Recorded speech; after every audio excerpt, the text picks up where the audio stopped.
Now more than ever, people need to go within and plug into that cellular memory, plug into divine source, detach as much as possible from the matrix. Hello again, everybody. This is James Bartley, and you're listening to the Cosmic Switchboard Show. Today, our very special guests are Naome Swan and Debra Jayne East. Naome Swan has studied extensively in the fields of emotional healing and spiritual counseling. She is a certified Vipassana meditator as well as a certified intuitive, clairvoyant, certificate of ordination, Reiki master, and certified in the School of Sexual Energy Virus. She was most recently certified as a holographics kinetics practitioner.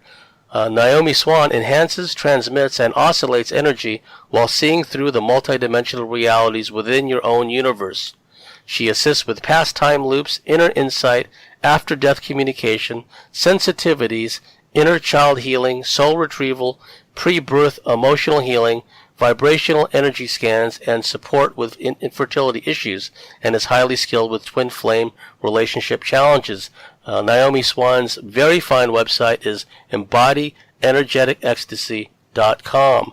And our other special guest is Debra Jayne East. Debra Jayne East grew up in a rural town in Virginia, and from an early age she had an interest in writing, astronomy, and science. In 1968, close to midnight, her family went outside to see what their German Shepherd dog was barking at. Looming over the hill, a lens-shaped object the size of a tractor trailer with a rotating band of blue, white, and red lights hovered silently in the moonlight. That was the first UFO sighting that she experienced at 12 years old. This led to her hosting her own radio show 6 years ago, and she is still giving people a voice to tell their stories today. She hosts 2 UFO-related shows, Starlight 17 Radio, as well as Notes from the Underground. Debra also is a contributor to Outer Limits magazine online and also works with abductees. And Debra's websites are notesfromtheunderground.blogspot.com, and she also does, as I said, the Starlight 17 radio show. So without any further ado, Debra Jayne East and Naome Swan, how are you? Great, James. How are you? James. I'm doing fine. I'm really looking forward to this show. And for the benefit of the listeners, we're going to tackle once again, some serious hardcore issues based on Naome Swan's upcoming article, which is called Consider the Source, Beware of Parasitic Handlers. Consider the Source, Beware of Parasitic Handlers. And those of you familiar with Naomi's work and my work and Debra Jayne's work, we focus a lot of attention on the parasitic energetic harvesting of humans and the various ways these archontic extraterrestrial interdimensional forces work through people and increasingly through technology. So I wanted to raise some issues first, and then we'll bring Naome and Debra into the discussion. Why do we need to hunker down more than ever to stay in our power? That's a question that we'll tackle at the outset. Why we need to hunker down more than ever to stay in our power? Well, the fact of the matter is that we have to stay grounded, stay centered, and conserve a lot of our energetic, emotional, spiritual energy, because there's a lot of things that are coming down the pike. We're really just getting started on our journey. Everything that we've done thus far was to get us to this point. The real work, folks, is ahead of us. What we've been doing up till now is clearing energetic space within us, block traumatic energy, hooks, attachments, detaching from bad association, detaching from people who've got entities and whatnot working through them in order to facilitate healing on our own part. And this is what I mean by hunkering down to stay in our power, because if we go around flying off in seven different directions at once, trying to do too many things, help too many people, it's much better to focus on 1 or 2 things, do them really well, rather than just try to be a jack of all trades and a master of none. And that is another form of this bleeding out of energy, this form of expending mental energy and emotional energy, because we are emotional beings, we are sexual beings, well, we'll get to that later, but we are emotional beings, so we tend to invest a certain emotional energy quotient in the various activities and things that we become involved in, things that we become emotionally invested in. So now more than ever, as the Schumann resonance is spiking to previously unheard of heights, as this energetic shift is taking place, and we see how it's affecting people that are not very well grounded. Those people that were on the verge of being taken over as a host, now they've gone completely off the rails. We're seeing this increasingly, not only in the field we're in, but also in regular society, where more and more we're seeing people just go off the rails in those countries where there's gun control. Oh, yes. Yeah, in countries where there's gun control, people are using knives and baseball bats and whatever. And so we need to hunker down because our real work is ahead of us, folks. And so we have to be able to stay grounded, stay in our own energetic space, and not let all these inroads of others and other entities work into our space. We need to be aware of who we allow in our sacred space, now more than ever. I've said this many times. We need to be wary of our association. No association, or at least a limited amount of association, is better than bad association, because our space is sacred, and this problem is compounded because of the internet, where people like us in the field were assailed from all sides by many even well-meaning people. Now, the people that are in our field, they are the work that we do, or similar work that we do, they understand for the most part where we're coming from in this regard, where people that send us messages, they're very short, they're to the point, they're very topical, boom, boom, boom, and they move on, and they give us the space to, respond and allow us time to get back to them, right? And keeping in mind that AI being what it is, it's increasingly making inroads into our life because we've made ourselves dependent on technology these days. And so there are times when Facebook doesn't even alert us to a personal message. It's only when we open the big page, see all, that, oh my goodness, you scroll down 3.5 weeks ago, a good friend of yours messaged you and you never even got back to them, right? Because you didn't know that they'd messaged you. Or maybe someone who doesn't really know you well has messaged you, and perhaps they're thinking that, okay, we're too full of ourselves and we're too big and we don't have time for people, right? Well, there's a lot of issues going on, and that's all part of controlling our own sacred space, because the military has a term. They call it dominating the space, right? From our standpoint, it's our sacred energetic space. We need to be the masters of our own domain. Okay, so we're going to address some of these issues, and especially, again, it's compounded with the internet and the social media framework. So, ladies, Debra Jayne and Naome. Naome, please, if you'd like to elaborate on any of those thoughts.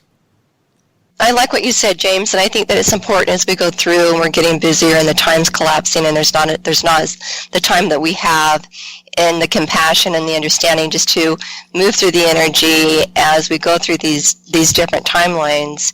And basically, the next thing that we were going to talk about too was that when we are moving and clearing through these timelines so fast, that it's important that we become an embodied tuning fork, meaning that we detect all non-beneficial energy in our field, because we are to become the new nuclear power.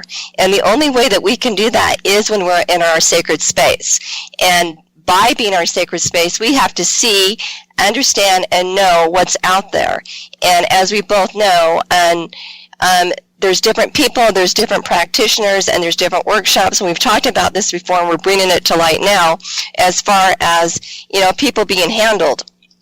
And the way handles really work, the way I see it now, is they can come into anybody or anything through the unconscious mind. And so if a person's not clear and clean, what happens is a handler, and it doesn't just have to be one handler, it can be very many handlers that will come in and handle this person. And then that person's handled, and then they're a practitioner, and then they go to somebody, and then they disinfected that person. And so this is where we really need to look at, and what we're trying to educate on this show is, how do we really discern, how do we move forward as we're processing through these higher dimensions and these deeper dimensions when we need support, what skills do we need? And so moving forward, one of the first things that we've been talking about is, energetic etiquette. And I think that's what you were talking about, James, going full circle, as far as when you're doing all these shows and you've got a million things going on, and you do your best to get back to people. And so that's a piece of energetic etiquette. That is one of the things that, what I heard in your heart and your voice, that you were needing compassion and understanding moving through this energy for everybody that emails you, through social media. And so the other thing that we were looking at was, how things get hijacked and infected, and, tagging through messages. And Debra, I want you to come in on this and share some particulars that you've seen through your observation the last few weeks. Well, first of all, I'd like to say it is a privilege to be able to be on the show with both you guys, and thank you, James, for hosting us. But one of the things that's just really leaped out at me lately is in promotion. And when I chose to be a radio host, you're in the spotlight because you interview a lot of people, and you make a lot of friends. And I had to learn promotion, which I thought would be easy. Well, it's not. It's one of the toughest fields out there to do because there's so much competition. And that's when I noticed how some of the top people who promote, and how some of the negative energies have leached onto them to water down, take away from the message, and change the path of the message. And recently, this past week, I had a good friend who did an interview, and within less than 6 hours, it started going viral. And I'd looked at other YouTube videos, and I had observed some things. But in watching this video, a lot of things came into clarity, that people are out there, and they use infected tagging. So what does that mean? Infected tagging is when you go onto someone else's blog, or it could be YouTube video, or even comments on Facebook or other social media, and you're not talking about their message. I mean, you might write 1 or 2 sentences about it, but then you turn it around and it's the me, me, me thing. Well, this is what I do, and I can help you. I can do this. Well, what happened with my friend was that first some disinformation agents came on board, and they started writing some things that were totally not true. That's what they're out there for. Every YouTube video that has the truth on it will always have 1 or 2 disinformation agents handle it. And I had saw comments on the person that I'm talking about. He's an author. I saw them comment on other YouTube videos that he did. They were saying, this is not a real person. They are faking their identity type thing, to try to give them discredit. And, they have to come up with something. So whatever they can put out there and they think people will latch onto, they'll use. Well, this thread became huge. I'm talking about a couple of hundred comments on it. And the interesting thing is, after the disinformationists were making comments, I saw other people come in. And what they did, they were soliciting for their business. They misdirected what the thread was really about, which was disinformation, and they put on there that if they would address different people, and sometimes they address the whole group, they would say, well, I have services, and I'm starting a group. You pay this amount of money, and then you can come over here, and I'll help you. Well, no offense, this had nothing at all to do with the message of the video. It was all about something totally different. So how did this help them? They had a targeted bunch of people, because most of all the threads, the people were interested in UFOs. They were abductees. There were people who experienced a large amount of problems, from being an abductee, which is what the author that was interviewed was talking about. And, knowing this author and how hard, he has worked to get this book out there, it was so not integrity for these other people who did this to come in and to take away from his message. And some of them might not have known that that's what they were doing, but some of them do. Haven't you found out that that's the case, Naome? What I've seen, I think we've talked about this on one of the last shows as far as, the parasitic mentality. And I think that we're so full of this stuff that we have so many blind spots. And I think that, like you said, Deborah, the social media is so hard. It's so hard, trying to promote yourself. It's so hard to be seen out there. It feels so oppressive, especially with the work that we do. And so I think that some of these people are doing it like, I can help and support, because that's one way of them promoting themselves. But then we have to look at the intention of where and how they're promoting, because it can go into a savior mentality, and that it can also go into an agenda-based mentality. And then also, where I go to is, I know the work I do on this stuff, and I know the works the authors do and what James does. And when people do this kind of work, where's the compassion and the understanding for the person that's doing the work? I think it's great that people are commenting on it, but how can we comment and support and unite and not have any agenda, but have pure intention to come from the me to the we? That's what I would like to see, because that's really, the energetic etiquette that we're talking about. So I see both views, because where we've been at that mindset of that evolution of what I call the conceptual mind, and the conceptual mind is still the mind running on, attachment, the mind running on agendas. And so, understanding that, and then having compassion that, these people that probably are doing this are coming from the conceptual mind, probably are like, how can I get my stuff out there? They see a need, and then they jump on the need. But when we jump on the need, we know that that's also, depending on how that person's managing the energy, is also parasitic, because now it's piggybacking on a need that actually the author has, opened up for people to, support, a doorway for him to support. So, I think that we're looking at all these different spectrums and all these different views as a society to move into that. And what I see is important is, as we clear up our field and clean up these parasitic imprints that we all have, the source will automatically send people who needs to go to us, who needs to support, where we need to support. Allow that to happen, open up the space for that to happen, instead of, trying to control, or trying to, what is it really? Why do I, ask yourself, why do I need to do this? Why do I need to make this comment on this video? What's this really about? Deborah, you're very intuitive, and I think that you can feel that in the heart that it's not clean.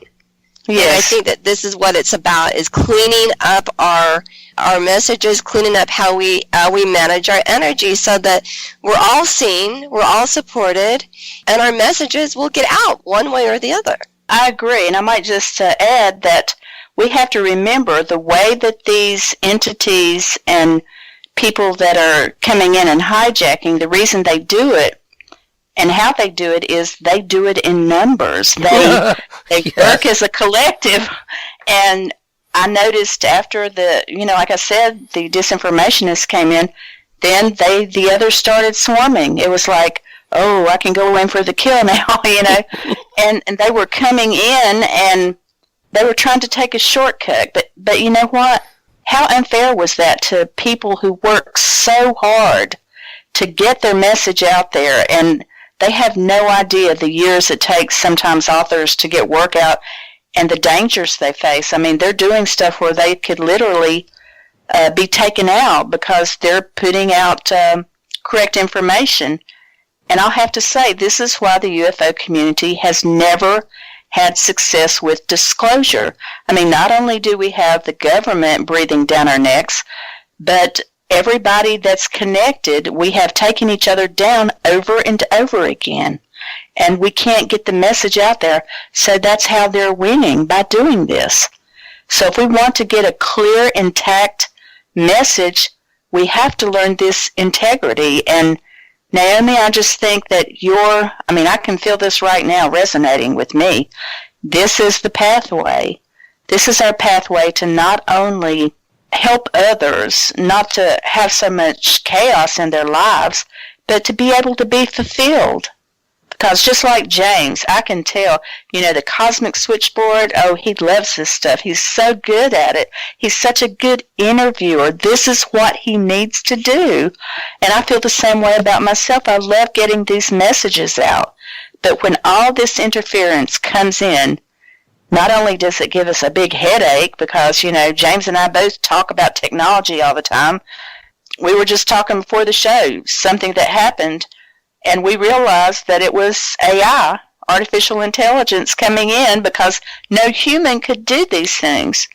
Once we find out the tactics and we know what it is, and I know you'll talk about this shortly, Naome, we learn how to react to that energy so that we can diffuse it. But learning these techniques will not only make our message more clear. You know what? It would be great to have a week where I didn't feel like I was attacked by something, and being able to recognize it has just greatly empowered me. So I want to thank you for that. But I'm sure, James, now that you know what happened to you the other week was AI, you'll know how to deal with it better because now I do too. Yes, and what Debra is referring to is, basically podcasting, where we'll pre-record an interview with somebody, and then when we play it back for editing purposes later, it's just too involved to get into. But the statements, the discussion is out of sequence. Two voices talking over each other at the same time. Large sections of silence where only one person is talking. Those kinds of things are AI, and that's part of this concept of dominating the space is concerned, because increasingly we live in this internet technologically driven society, and we in many ways have become dependent upon it. And as far as the parasitism, the hijacking of the messages is concerned, that is an aspect of this, because what I've seen is also when one has a Facebook group page, and I'm new at this, right?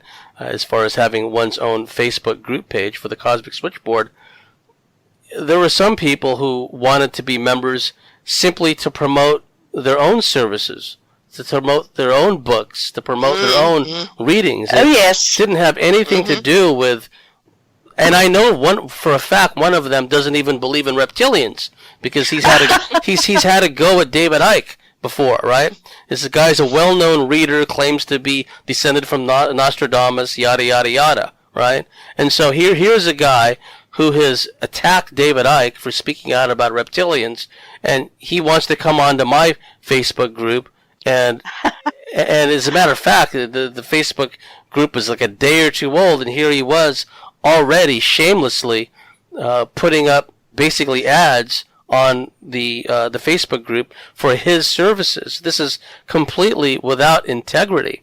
That's like me just jumping onto someone else's Facebook group and hawking my services and pushing my information and my it's all consumer driven. It's very mercenary in outlook, and that it goes 180 degrees away from what Naome calls the me to the we. And we've seen this before. It takes on many forms now because so many people fancy themselves like healers and whatnot. And what I loved about my last guest, Belinda Noakes, she says, I'm not a healer. I facilitate. I help people heal themselves. I help them clear space, and then they, over time... I love that. Yeah, figure out how to help themselves, because ultimately this is about self-empowerment. And so what happens is, this phenomenon, kind of like chum in the water, blood in the water, all these different people start chiming into these comments for various reasons. Some are outright trolls and shills, and some come in it with more a mercenary attitude. We see in the normal, quote-unquote, internet, social media, comments in news feeds or in sports news feeds, where there'll be a comment about this, comment about that are relative to the article, right? Next thing you know, there's another comment Do you want to know how you can make $600 in a single day? Right? Basically, it's a mercenary kind of effort at an ad. It's kind of like a spam bot. And when people do that on other people's forums, other people's websites, other people's YouTube comments, they don't realize in a very real way it's almost a form of AI spam botting, where there may be some unresolved issues within them. Maybe there's the savior programming, the hero programming kicking in at conscious level, and this is what Naome talked about too, from the conceptual mind. They feel, okay, here's an opportunity for me to reach out to this person who's chimed in a moment ago about all the challenges they're having relative to these kinds of experiences. But again, it doesn't honor the person who made the video in the first place. It doesn't honor the intentions, divine purpose, if you will, behind the original message. So that's a form of intrusion into our sacred space, which now, because of the internet, it's become much larger. It's become a huge, vast domain. Well, I agree. You hit the nail on the head, James, because what happened, you explained it perfectly.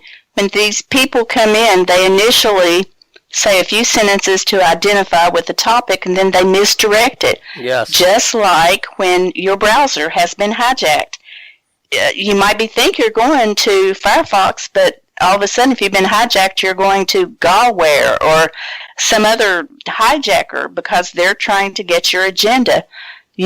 Basically, that's what's happening. And until we learn to recognize it as radio hosts and through people that counsel and stuff, until we learn about it and how to stop it, our message is not going to go anywhere. So that's why this discernment is so important.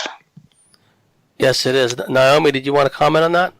The discernment is key, and it's an understanding as far as this is stuff for a practitioner to look at, and it's also stuff for a person that needs support or facilitation to look at. So if they're out needing some support, what's going to be a checklist for me to see? And so I've had people call me up and say, this person, that person, if I've heard anything, I'm the truthful. If I haven't, I haven't. So what I've seen out there is some of this, like scamming. There was one person that someone, said they could heal their dog for $800 and she paid cash. And, wow. That was so sad to see what she went through, because she was in emotional turmoil wanting to heal her dog, and this person took way advantage of the emotion. And so, I just emailed her back and told her a few things that I would do to help to support that energy, and then, of course, help ground it and anchor it. So I think, through the discernment, it's either the person that is seeking the support or the practitioner. This goes for everybody involved. And how are we managing our energy and our boundaries and our marketing agendas? And, are we using numbers to qualify? Are we using manipulation to pull people in? The biggest one I've seen and experienced is, the sexual seduction piece. I've had a couple of implants with me from a physical therapist or male massage therapist years and years ago after a tragedy I was in, getting help for pain relief. And then I came out of that and I'm got this aliveness and this sexual thing going, and I want to have sex with this person and I don't know why, but I realized something's going on, and I just realized that I'm, I call it tagged, another tag. It's a sexual tag that now I'm his feed farm. I'm his sexual feed farm for the week or whatever. And then it's very, very, very, very, very hard to untangle from some of this stuff. And so again, here I'm needing support because I'm in pain, and he's flipping putting sexual implants in me. Yeah. So what I'm saying is, then I talk to other women, and that's happening too. But on the flip side, I've seen women do it to men too on Facebook, where they entice these men with their seduction, and then or the ones that are really ones are the ones that come from this very clean space, but behind the scenes is this sensuous seduction. And so that one really gets people hooked in because they're going, oh, you know, they seem pretty clean. But behind it is like the desire light is turned on tenfold because they appear clean, but behind the scenes, they've got more seduction running than really the seductive one, but they're just more manipulative, if you know what I mean. They get in the door easier is what they do by doing that, because you're tricked. I've mentioned, I think, to you in private conversation, you know, I have a pet peeve, you know, with women ufologists, that sometimes, you know, they're not really putting out the work for ufology, that their agenda is themselves. And one of the markers of this is, I noticed their dress. They dress seductively. I'm talking about their cleavage is all but exposed. It's hanging out. I'll just be honest here. They always wear full makeup. I mean, over-exaggerated makeup a lot of times. They have lots of men followers. They talk sexual innuendo constantly. And they do a misdirection. They may ask a question or say they're doing this in research in ufology, but then it always comes back to, look at me, look what I did this weekend, look at me at the party. And what happens is all these men are hijacked. They all think the attention is for them. I mean, it's a two-way feed. You know, not only is the seductress getting her ego stroked, these men, you know, we think because somebody answers us a couple of times on Facebook, we think, oh, well, they like me. And I'm not talking about just as friends, but, oh, they like me, you know. And these men, they go crazy. Now, sometimes these are sex bots. And a Facebook sex bot is recognized by all of their pictures, their selfies, or cleavage, or sexual innuendo. All their topics are that. And somehow they can, Facebook or these people who do this, they set these up and they lure in men just to get their information, I guess. I mean, James might know a little bit about that. Yes, on Facebook, what many males and females have noticed is the friend requests increasingly are all sexually driven. It would be like a picture of a model or someone who can be a model, and there's not much there to look at. When you kind of, okay, who is this person? You click on their profile and it says post from 2015 down at the bottom, and you got a couple of generic posts. That's a beautiful picture, happy birthday, whatever, and you just know deep in your bones this is fake. And what's the purpose behind it? Is it entrapment? Is it and what's really disturbing, and it just shows you the true nature of the AI Facebook agenda. Increasingly, males are getting, and this is happening on other forms of social media as well, they're getting friend requests from women who purport to be underage who want to have sex with them.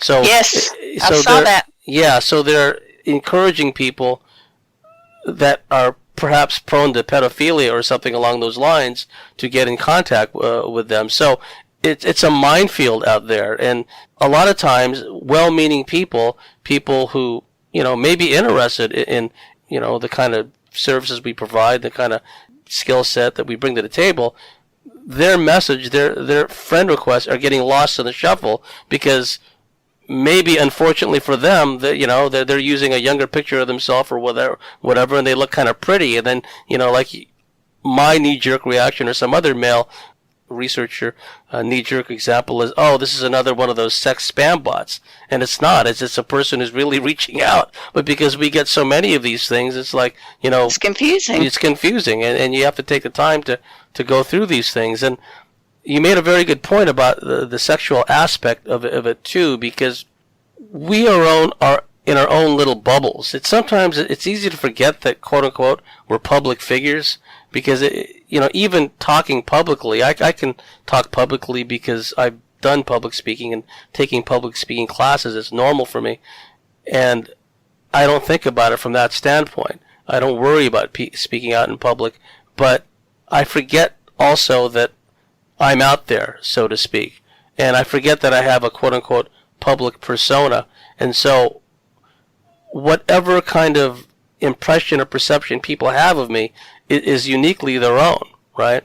So for some, I may come across as like, I don't know, even a daddy figure, perhaps. And for some, I may come across as like a different kind of figure.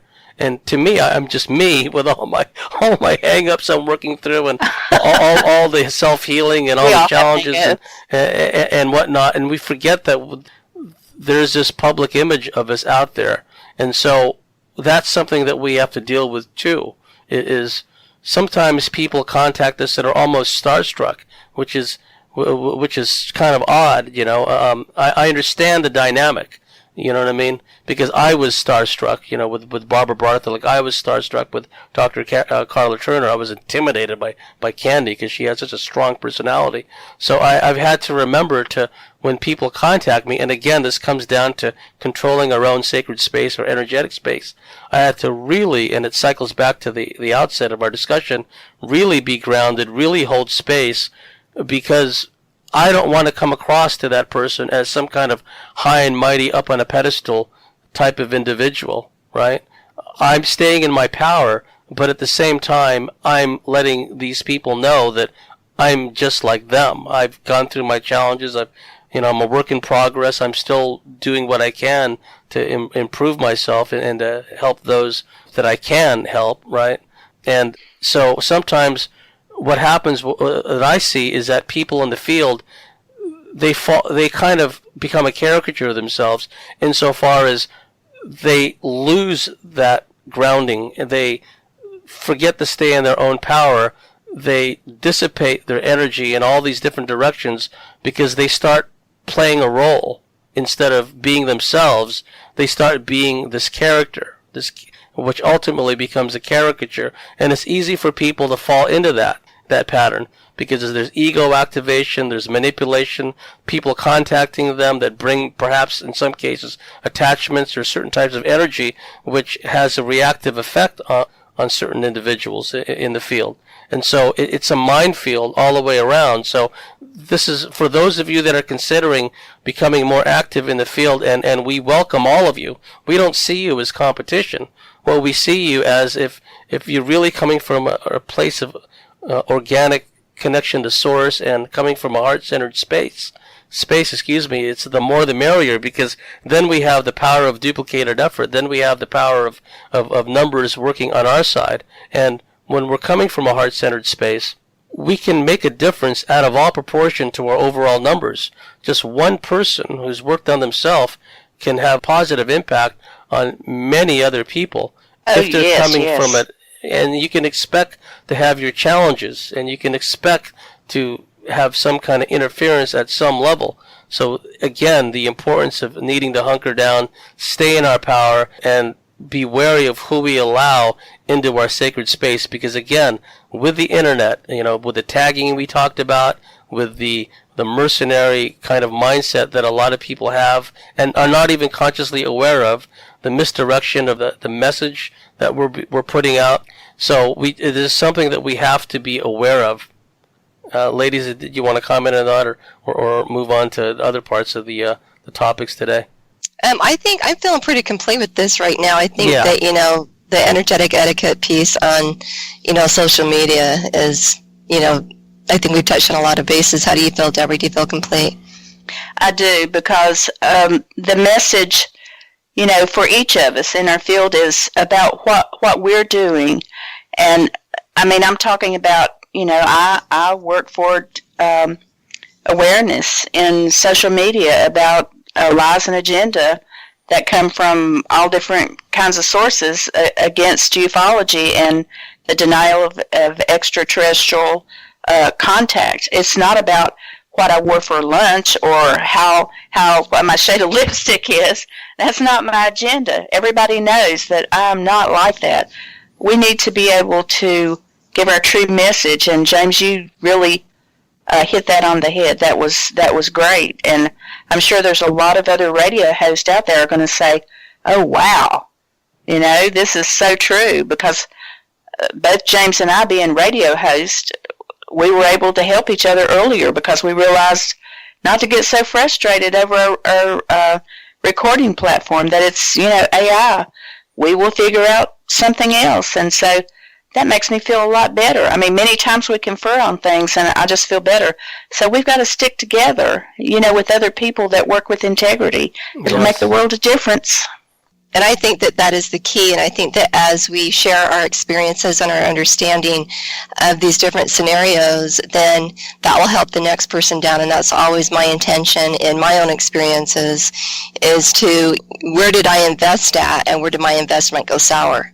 And that's why I really wrote this blog, is because the energy is getting so heavy out there and it's moving so fast that, we really need to see what are we investing in. So, I mean, I've done everything under the sun for the last, 15, 20 years. I mean, I've done intuitive workshops and energy workshops and gone to tarot readers and Easter modalities and shamans and sweat lodges and soul retrievals. And so I've done all of it, and after I've done it all, I've got to compare each modality to see what they feel like and how clean they feel, which has been very, very good. I'm not saying that, energy wasn't moved on all the modalities. There was. However, what I have found with Vipassana meditation, and I'm just sharing this modality so that people have an understanding, because I don't think there's enough information out there about Vipassana meditation. And this modality is one of the cleanest modalities because it's only between you and your higher self and the elements. And that's it, nothing else. And so there's that interdependence that happens with Vipassana, where the other is kind of a dependence. You feel like you have to go to a workshop. You feel like you have to do this to keep up on things. Vipassana is an internal discipline that you don't have to do anything, because you are always getting information and downloads continuously every day on how to manage your system, and then grace is always protecting your system. I would say, 85% of the time there is those unconscious players that we all have. But what I've seen with this is, even in those unconscious players where I have been targeted or whacked, I can get into my Vipassana meditation and it clears it out immediately. I don't need to call somebody up and say, hey, I need help. I'm not, I've had to do that in the past, and sometimes I still do, but I would still say that because of the Vipassana meditation, I don't have to if I didn't have that meditation. So to me, it's kind of a modality that creates interdependence. And so that's one thing I wanted to share. And the reason why it does create interdependence is I feel so deeply, and I'm so succinct in my intuition that it's kind of bothered me. I've kind of people are almost a little nervous to be around me sometimes because I see them so clearly. And so I don't know that, but they know that. And so I started to do some investigation on the Vipassana, and what I learned is the difference is going on out there. And S.N. Gionka, bless his heart, he passed a few years ago, but what he said to us is, to be careful of those modalities out there. They're watered down, they're copycats, and why do you want to spend a lifetime turning in something that's not the true Asian organic modality? And to me, this is key out there, because this is what's going on out there. I'm going to take this modality, I'm going to carbon copy it, I'm going to water it down and make it my own process. And so when I saw that and I had an understanding of that, I got really more succinct in my field. And he talks about most modalities come from the conceptual mind, meaning that we need our logic mind to understand how the modality works instead of experiential.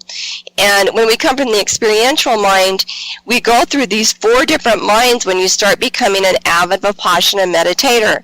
And I think because I've been doing this for the last 16 years, these minds are getting cleared up, and it's been challenging because you've got to go through all the past life corridors, which I know we're all doing on some level, but this is even deeper because it's so clean. Because when it's so clean, then you feel deeper. It's a difference between a laser sharp knife instead of a butter knife. And so that's basically the difference in the 2 modalities, or the other modalities, and what I've learned. The minds, that what we're talking about, exactly what we're talking about on the show, is there's the first mind called Kama consciousness, and it's on the dominance of desire, and it's morality, and it's the animal instinct. and so you clear out that mind. It's the ego instinct. And then the next one is the rupa consciousness. And this is where we start becoming and have sense of the desire. It's not taking us over anymore, but we still have moral issues, and it's not as effective. It's like now we're starting to become aware. We're starting to see the integrity. Maybe it's not, our highest integrity. Maybe we're coming from the me instead of the we. And then we come from the material world, and so now we dominate the material world. That becomes our first and foremost, which we know is the parasitic world. And so Vipassana goes through and they clear out all these three minds when you do the technique over and over and over again. That's what the technique is about, until you hit the noble mind, and that's the super mundane mind, and that's where grace comes in, and that's where your fruit comes in. And what I've seen within the different modalities is they don't go to all these minds. They really get stuck in the conceptual mind and then spin around in between energy and the conceptual, energy and the conceptual. So for me, it's kind of like honey versus peanut butter. So I know when I teach an energy class, or I'm talking with somebody and I feel peanut butter, I know they're in the conceptual mind. But if I'm feeling honey, and I can feel that they have the energy strength and they have the aptitude and the intelligence that they can take that energy, and it's just like honey, and they can go in every little piece, because every thread counts. Because if those threads are not cleaned up, that's how our sacred domain is targeted.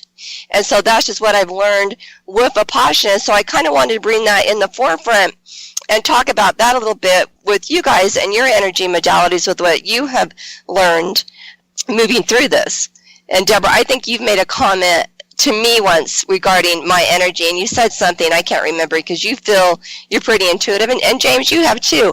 And this isn't about the Naome Swan show. This is about people saying, okay, this is her experience with Vipassana. Maybe I want to do this. Maybe this is something that I can do, because I don't even teach people to remove implants. And the reason why is because I would be shortchanging them. Because it's a 10-day Vipassana retreat. It takes 4 days to get the mind cleaned up so that it becomes laser sharp in order to even go to get to the root. And that is the key. And so I won't do that. I want people to do this so they can get to the root, and I don't want to interfere saying I can do this, when in fact they need those 4 days to focus on their mind. And that's what you do, is you focus for 11 hours a day in one spot. That's how laser sharp it gets. And then they take that spot and they put it at the top of your head. When it comes to the top of your head, what happens is you become your own inner surgeon. But you need those 4 days. So if I'm going to just go teach someone how to remove an implant or do that, they're missing that inner surgeon because they didn't have the 4 days. You see what I'm saying? Yes. Exactly. And you are selfless. One of the things I'll say about you is, Naome, that when you're doing this, that's the first thing I noticed. You didn't say, I can help you do this. I can do this. And I had heard other people that do the same thing as you say that. They wanted to teach you. They wanted you to be able to come to them. And I'll have to say that some of them were money driven. They were money driven. You talked about somebody charging hundreds of dollars, to help a dog. I just saw the other day someone said, if you have a question, I'll help you, but it'll be $500. Wow. Wow. $500. And I thought, some fool will pay it, because if they're desperate enough, they will. But you have left yourself out. You work with integrity, and I appreciate that. Well, and the thing is, and let's just go back to the fool, because, the fool is really the person that is emotionally charged. They want support. They don't know what to do. And so, I've talked to so many of these people. One person from France just cried and just said, oh my God, finally, because she was promised all her pain would be free. She was promised that all her implants could be removed in 15 minutes. And, she paid a high price. And I'm like, I would never make those promises because energy is always changing. I mean, you move one layer, so that layer's out of the way. Who knows what past life you're going to open up next? I mean, it could be a torturous lifetime that you got to go through to clear it out. So, we can't make these false promises. It's not clean energy. It's not. And one of the things that what it reminds me of is goat heads. I don't know if you guys are familiar with goat heads. Have you ever seen a goat head, James? Well, when I think of a goat head, I just think of like a goat head or Baphomet, which is a goat head. Was that what you had in mind? Well, a goat head it's a weed. It's an obnoxious weed. Oh, okay, yes, I know what you're talking about now. Okay, and anyways, in the obnoxious weed, what happens is they grow and they multiply, and they're a virus. They're just like the parasites. But on top of the weed is this beautiful little tiny yellow flower. Well, what happens is when it pops, notice the word when I say pop, it becomes this mean, vicious thorn. And then animals get infected with it. I mean, it's a horrible thing. And then you have to, the dogs can't walk, and people that ride bikes, they get flat tires with it. It's like a big web because the vines just continue to grow until you get the root. But if you don't pull the root up, what happens is it grows. And so the conceptual mind to me is like a goat head. We're not getting to the root because we're only pulling the weed, just pulling that thorn out. But in fact, now it's too late because the root is still there. And so that's what I'm saying, to understand the art of Vipassana and the art of maneuvering the energy and why it's an art and why it's a skill to go through these three minds. That's what I really wanted to share in this class, because I had no idea. I just kept saying, I had one friend saying, you're going so much faster than me. I can feel your energy. You just feel like you're in a speeding bullet. And I'm like, why is this happening to me? All I'm doing is Vipassana. You know what I mean? And so yeah. I'm kind of freaking out going, I don't really want to go alone, everybody. So, I'm trying to do is educate everybody. Come with me is what I'm trying to say on many levels. You see, and then the other thing with Vipassana too that I think is important is it turns on all the elements inside of us. And so the cool part about it is, really turns on the fire, really turns on the water. And one of my Vipassana sits, the 10-day sits, I became the ocean and basically surfed in my own body. And so this experience, how could I would want anyone I'd want everyone to experience that experience. And then also, it's really helped me manage my energy. So like in my younger days, I was pretty much a sexual seducer. I didn't know. That's what I was brought up. That's how I did it. So what happened is, what I realized is the fire energy will be used as the seduction. So, I can turn on fire and seduce, because that energy is so turned on in my system, but I don't, because I don't want to play in that realm, because that opens up manipulation, desire, and yucky energy. So I turn on the fire to purify my field, and that's my only intention for fire. You see what I'm saying? And to heal myself. So that's the other thing about the Vipassana that I think is very important that people know. I think you're exactly right, and I'll just add that these people sometimes that, especially, I was talking about female ufologists, because that's my experience and seeing a lot of this. Their lives are so chaotic. They are always looking for a feed. They're suffering a lot, and they don't have to, but they're so controlled by it and so feeding off of it. After a while, if they don't get help, they don't know how to do anything else. So learning these techniques will help these people come into their full realm of doing what they love. And some of them, I can say, are honestly, they're hijacked and they don't know it, but some of them are. They have to.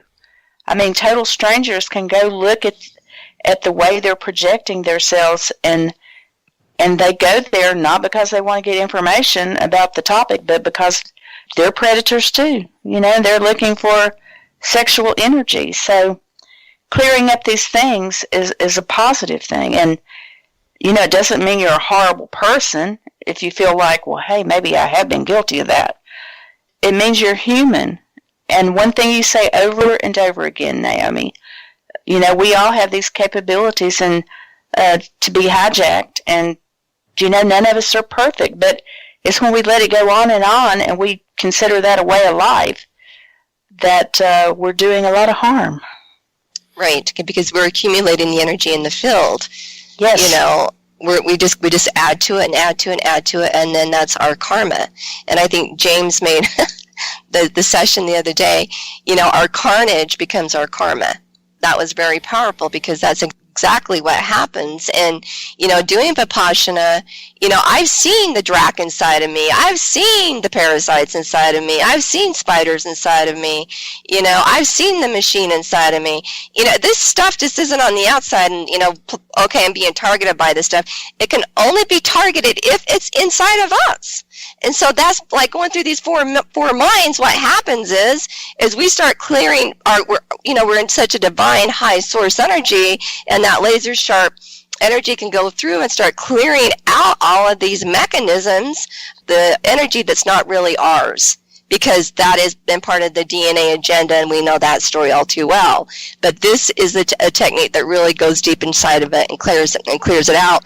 And then it's making me even feel that I'm more empowered, because I'm telling you, when I do some of these sessions, and there's some big players out there, and these dracs come in, I start feeling the energy about 2 or 3 hours before, and it's like, it is like training your dragon. I am not kidding you.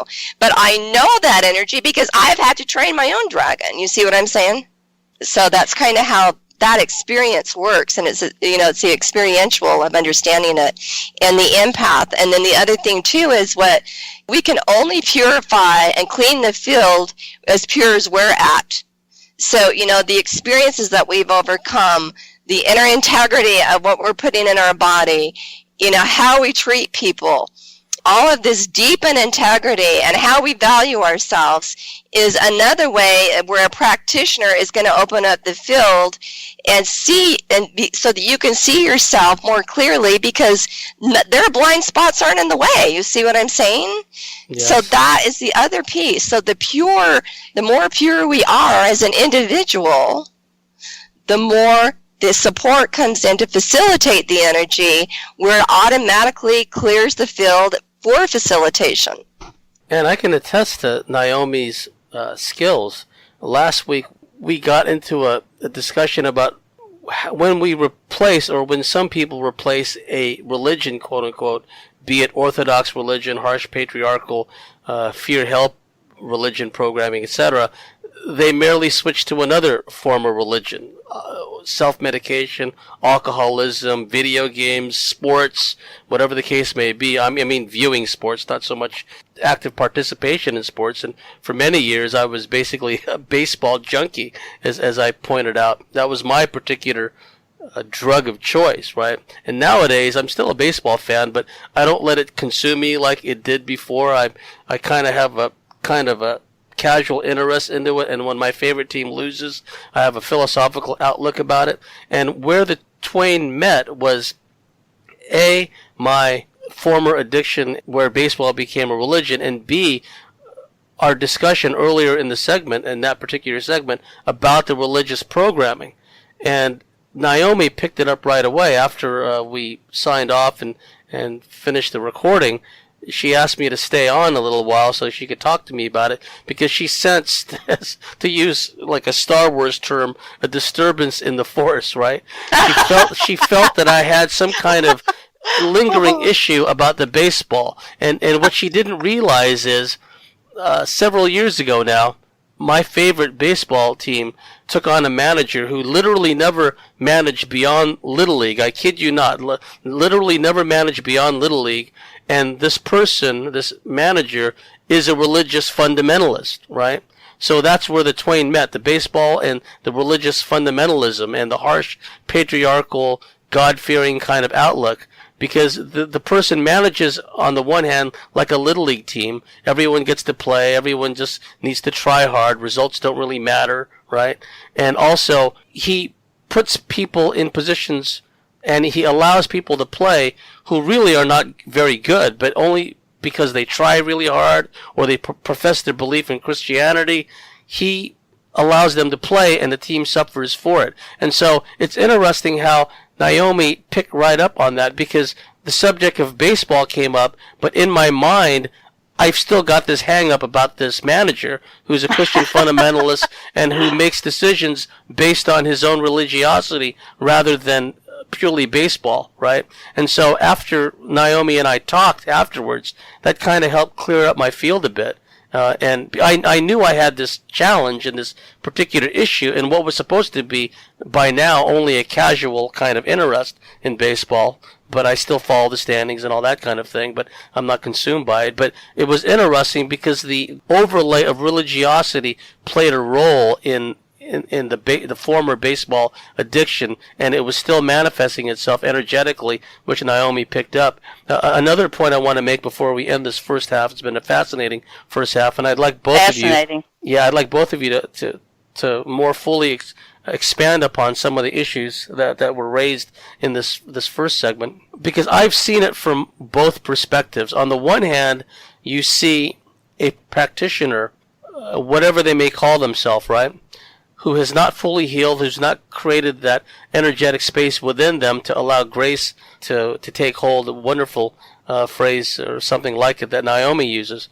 And I've seen where these practitioners, these self-professed healers, work with someone, and there may be a temporary fix, a temporary energetic patch, if you will. But before too long, like the example of the goat head weed, right? Before too long, the implants multiply, the entities start acting up more and more energetic entity attachments, etc., etc. So a week, 2 weeks, a month down the track, this person who sought this other person for help, energetically removing implants, removing entities, they're far worse off than they were before they sought that healing, right? Precisely because that self-professed healer had not done enough healing and clearing for themselves to allow pure organic energy to work through them. I've seen this so many times. People go to a Reiki master and then they come away with one or more entity attachments to the point where dogs are barking at them and seeing things around them, and et cetera, et cetera. And on the other hand, I've seen where chiropractors, people who do energy work on people and are not really well versed in keeping up energetic shields and keeping the energetic gunk and slime that emanates off of people, so to speak, keeping their own energy field and keeping their own body clear. I've seen how, okay, it's a given, in our example, chiropractors, where over time some will develop back problems, knee problems, etc., because they're always turning these people over, they're crunching them, they're popping them, etc., etc. Okay, I can get how some of them can develop their own, ironically, spinal column of vertebrae issues. However, some chiropractors, they become emotionally distressed. Some wind up having a nervous breakdown because, unbeknownst to themselves, they were picking up all this energy from all their clients laying on their chiropractic table. Whatever entities, whatever attachments, whatever implants were on these clients, and here they are without their even realizing it. In some cases, they're working with meridians, they're activating physical and energetic implants, etc., etc. And unfortunately, some of that crossed over into them, the chiropractor. And then, if you overlay that dynamic upon pre-existing like spinal issues, because over the years they've developed their own spinal issues and leg issues and neck issues from always cracking and popping people and working their muscles and working their bones, that provides a way in even more for all this negative energy to jump from their clients into these chiropractors, because I've known of a number of cases now where chiropractors not only were physically exhausted, not only physically damaged, they came under extreme mental and spiritual duress to the point where some have actually had to stop their practice because they basically, had a breakdown, a nervous breakdown. And we've also seen this in similar fields where people are in close proximity to others. Like, I've spoken to people who have worked in what's the term for it? Where the hospital, part of the hospital wards where they put people that are going to die, basically. Hospice. Yes, and there's a medical name for that whole field, and for the people in that field. And what they found, what I've been told, is that the people who are working continually around chronically ill, terminally ill, dying people, they begin not just to get ill, but the health practitioners themselves begin to die. They begin to die, some of them. It's like it's a deep, dark secret within the field, working around and then being in hospital wards where people are dying. And that's precisely because as these people are on the verge of passing over, more and more entities come along. It's like what we talked about earlier in a different context. It's like chum in the water, blood in the water. It attracts entities and parasites towards those dying people. And if those doctors and nurses are not skilled in putting up energetic barriers, they themselves are moving these patients. They themselves are working in close proximity in them. These entities which feed off of dying people jump into these people, these practitioners, these health practitioners, and pretty soon they become ill. Pretty soon they die. So, folks, this is very serious business. Those of you out there that want to get into the healing field and help people, there's a lot of pitfalls. It's not a champagne cruise, right? So anyway, we reached the end of the first hour with my special guest, Naome Swan and Debra Jayne East. You've been listening to the Cosmic Switchboard Show. If you believe in what we do, if you like what we do, please go to our website, thecosmicswitchboard.com, sign up and become a member, and we'll see you at the top of the next hour.